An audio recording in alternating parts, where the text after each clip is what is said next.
régulariser sa situation dans les plus brefs délais. Cette initiative à présent à Nîmes, au centre de l'AFPA, l'Agence nationale pour la formation professionnelle des adultes. Une épicerie solidaire ouvre ses portes. Elle est destinée aux stagiaires en grande précarité et près d'un apprenti sur 3 est concerné. Reportage d'Alexandre Grelier et Christelle Nicolas.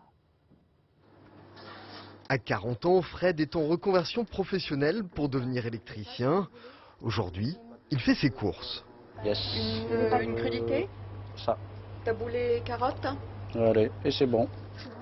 Pas dans n'importe quel commerce, il utilise des services de la toute nouvelle épicerie solidaire installée dans les locaux du centre d'apprentissage.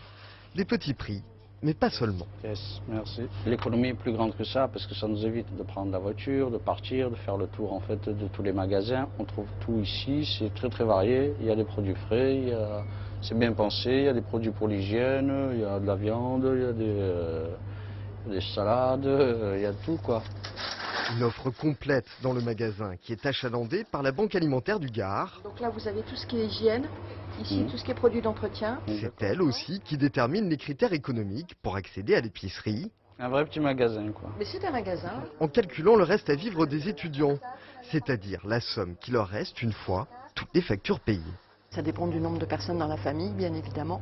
Mais on calcule par personne qu'il faut un reste à vivre entre 6 et 10 euros par jour. Si la personne est au-dessus, elle ne pourra pas bénéficier de l'épicerie solidaire. Si elle est dans ce créneau, elle pourra, bien évidemment, elle est bienvenue à l'épicerie solidaire. Dans cette structure qui accueille 300 personnes, entre un quart et un tiers des étudiants seraient éligibles à l'épicerie. Et les difficultés financières peuvent avoir des conséquences néfastes sur le parcours des stagiaires.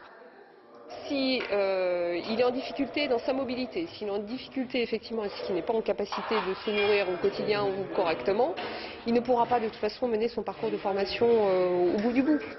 En 2 semaines, une quinzaine de stagiaires a déjà fait appel au service de l'épicerie solidaire.